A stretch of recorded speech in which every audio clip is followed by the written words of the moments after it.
have, probably too many times. But I'm not the type of person who feels sorry for myself. I'm more the suck it up, buttercup kind of girl. I come from a background of hardships, experiences that tested me at a very early age. But I never allowed those challenges to define me. I used them to push myself to excel. And I took that mindset with myself into the corporate world. I worked in a male-dominated industry like a lot of women do, for one of the largest banks in the world. And let me tell you, that was a battlefield. I was surrounded by men in their good old boys club. They bonded over golf, went to the same colleges, and moved through the workplace with the confidence of knowing that the system they were a part of was designed for them. As a woman, I had none of that, but I was determined. So I used my determination and earned myself a seat on the prestigious private bank floor. This was the place everyone wanted to be. And that office wasn't just an office. To me, it was a sign that I had arrived. I had earned my seat at the table. This was the place where you had access to the biggest deals and the most affluent clients. And getting that office, that was a career-defining moment. And then I got pregnant. I still remember when my husband and I found out we were pregnant with our son. We were excited, but I also knew what that might mean for my career. Because as a woman, there's always this underlying fear that motherhood will be used against you. That somehow taking time for your family might just cost you everything that you have earned. And it turned out I was right to be worried. 4 weeks after having my son, I went in for a routine checkup with my doctor. I was exhausted, but I figured, this is just what it's like when you have a new baby. And after spending some time with him, he diagnosed me with severe postpartum depression. He said to me, knowing I wanted to go back to work right away, "Barbie, you need time to heal. You are not okay. You need to take time off." But I hesitated because I knew the environment that I worked in and that they would not be waiting for me. The longer I took off from work, the harder it would be. But I trusted my doctor, and I reached out to my manager and told him what was going on, and he said to me, "Don't worry about it. Your job's protected. Take all the time you need." And I thought, I was so relieved. And then the very next day, everything changed. I received a text from my colleague, and she said, "Did you know that they're moving Michael into your office?" My heart sank. I thought, there's no way. I called my manager to see what was going on. Sure, this was a mistake. And he said, "Yeah, that office is valuable. We need somebody who can be there full time. Michael doesn't need time off." And I thought to myself, yeah, because the last thing I checked, women were the only ones who could have the babies, guys. I reached out to HR, I was furious. I thought, they'll protect me. And they said, "No, your job is protected. Your office is not." We went back and forth, back and forth. I was trying not to lose everything I had worked so hard for, and finally they came to this decision. I could have an office, not the same office, because it wouldn't be fair to Michael to move him out. A smaller office, not on the same prestigious private bank floor that I'd worked so hard to be on, and there was a catch. I had to come back immediately. It did not matter that I was in the throes of postpartum depression. It did not matter that my doctor said I was not ready. They were very clear. If you want any space, you have to come back now. So I did, for fear of losing everything I had worked so hard for. I went back to work. But inside, I was falling apart. Women experience this kind of treatment all of the time.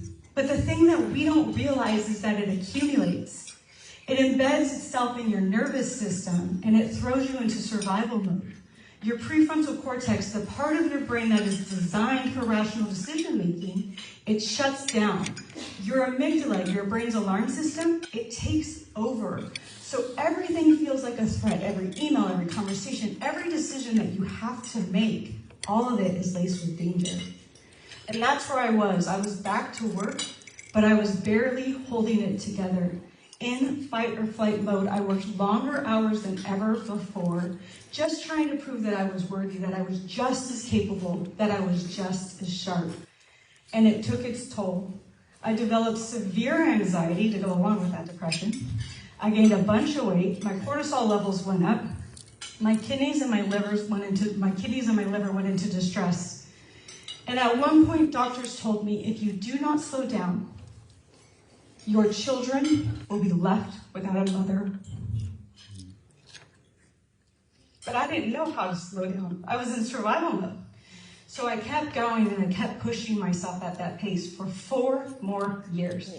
4 years of ignoring my own health. 4 years of pushing my body beyond its limits. 4 years of just trying to prove myself in a world that looked like it was just waiting for me to fail.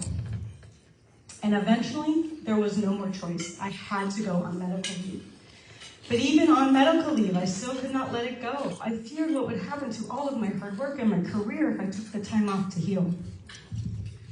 3 months before I was due back from my medical leave, I was still faced with anxiety and depression, and nothing seemed to work. So I decided I'm going to try equestrian therapy. People said this will work for you.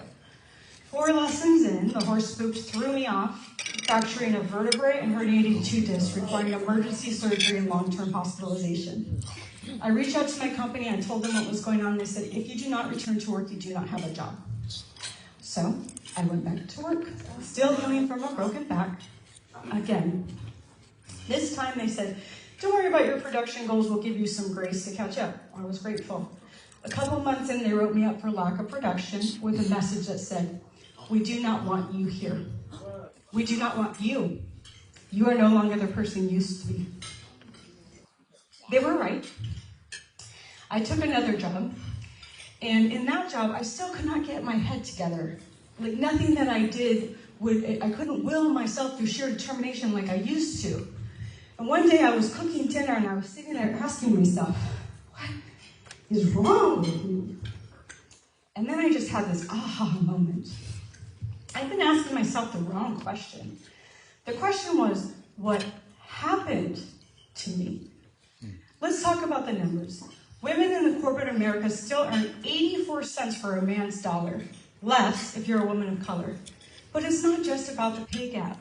Women have the overwhelming burden of having to balance their careers with their home lives. You almost never hear a man say, how am I going to balance my career with my home life? Because they don't have to. But almost every woman at some point in their life has to deal with this decision of how they're going to balance their careers with their home life, because we have to. And it's not just about that. Women are faced with being sexualized, considered less intelligent, constantly overlooked for promotions, and rarely given the same opportunities as our male counterparts. And we are exhausted, tired of trying to prove ourselves time and time again, tired of fighting for every inch of respect, tired of being told you're almost good enough. And that kind of treatment accumulates. It seeps into your brain, and it changes the way that you view yourself and the way you view the world, whether you realize it or not. But here's the good news. Our brains have what's called neuroplasticity, which is the ability to form new connections and heal. And it was through mindfulness, movement, self-compassion, and a lot of love that I was able to rebuild the parts of me the pain had broken. I came to realize I was not broken. I was injured. And with the right tools, I could begin to recover. I'm here today because I know a lot of you have faced similar challenges. You feel like you're carrying the weight of the world because you are. And I want you to know this. You are not broken. You're resilient.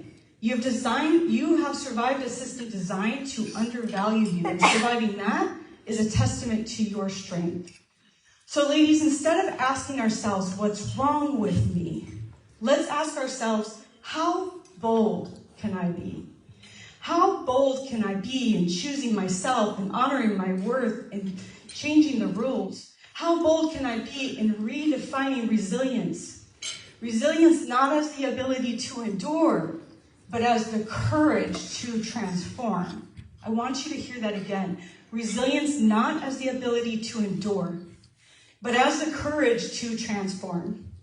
Here's the truth. The system was not created for us. But that does not mean that we cannot build something better for ourselves, for our daughters, for every woman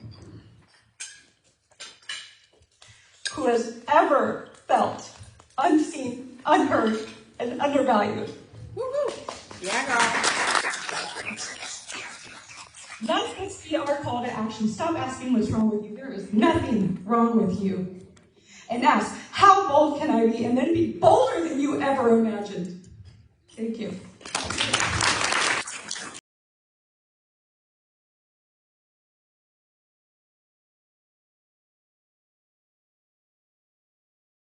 Okay, put the microphone back.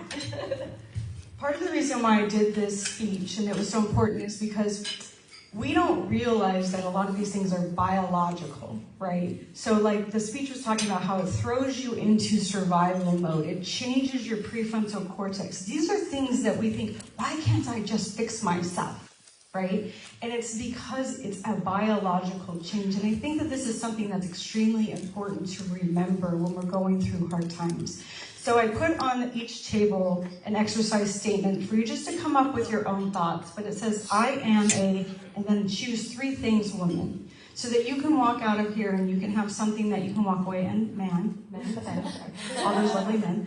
But be, are you a bold woman? Are you a strong woman? Are you willing to change resilience from enduring to transforming?